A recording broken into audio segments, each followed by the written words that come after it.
आपण यथार्थ गीता वाचण्याची जी सिरीज सुरू केली आहे त्याचा आज 3रा दिवस. तर जय श्रीकृष्ण मित्रांनो, माझं नाव विशाल आणि स्वागत आहे तुमचं आपल्या छोट्याशा व्लॉगमध्ये. सकाळी सकाळी पटकन आंघोळ केली आणि घरासमोरचे ताजे ताजे फुल तोडून आणले देवपूजा करण्यासाठी. माझी देवाकडे एकच मनोकामना आहे की देवा माझ्या आईवडिलांना सुखी ठेव. असं म्हणतात की तू कर्म कर, फळाची अपेक्षा नको ठेवू. तसंच काहीतरी मी आता सध्या करतोय. ईश्वर सगळीकडे आहे, प्राण्यात, पक्षात, मनुष्यात. फक्त तो बघता आला पाहिजे. त्यामुळे निर्मळ मनाने गरिबांची मदत करा, प्राण्यांना जीव लावा.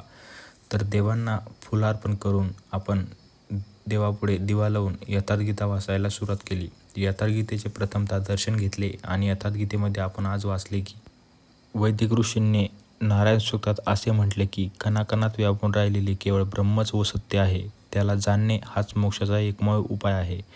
भगवान श्रीरामाने त्रेतायुगात लाखो वर्षापूर्वी ईश्वराच्या भजनाशिवाय इच्छा करणे मूर्खपणाचे लक्षण आहे असे म्हटले आहे.